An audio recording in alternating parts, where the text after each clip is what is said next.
Hi friends, എല്ലാവർക്കും നമസ്കാരം. Parenting ടിപ്സിന്റെ മറ്റൊരു എപ്പിസോഡിലേക്ക് എല്ലാവർക്കും സ്വാഗതം. കുട്ടിയുടെ 8 മാസം പ്രായമായിരിക്കുമ്പോൾ ശ്രദ്ധിക്കേണ്ട കാര്യങ്ങൾ ഏവയെന്ന് നമുക്ക് നോക്കാം. ഒരു കുട്ടി 8 മാസം പ്രായമായിരിക്കുമ്പോൾ അവർ നീന്തി തുടങ്ങുന്ന ഒരു പ്രായമാണല്ലോ.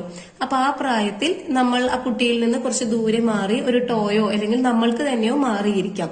അപ്പോൾ ആ കുട്ടിയെ നമ്മുടെ അടുത്തേക്ക് എൻകറേജ് ചെയ്യാം, വരാനായിട്ട് നമുക്ക് അവരെ എൻകറേജ് ചെയ്യാം. അപ്പൊ അവർ നീന്തി വരുമ്പോൾ അവർക്ക് അപകടമാകുന്ന സാധനങ്ങളൊന്നും അടുത്തില്ലാതെ നമ്മൾ ശ്രദ്ധിക്കണം.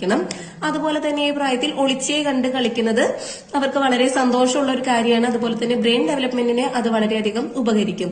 അതുപോലെ തന്നെ അവരുടെ കൈയിന്റെ ഫൈൻ മൂവ്മെന്റ്സിനെ ഡെവലപ്മെന്റിന്റെ സമയമായതുകൊണ്ട് എന്തെങ്കിലും ഫുഡെല്ലാം അവർക്ക് മുറിച്ചിട്ട് കൊടുക്കുന്നത് നന്നായിരിക്കും. അപ്പൊ അവർ തന്നെ അത് എടുത്ത് കഴിക്കുമ്പോൾ അവരുടെ വിരലുകളുടെ ഫൈൻ മൂവ്മെന്റ്സിനെ അത് സഹായിക്കുന്നതായിരിക്കും.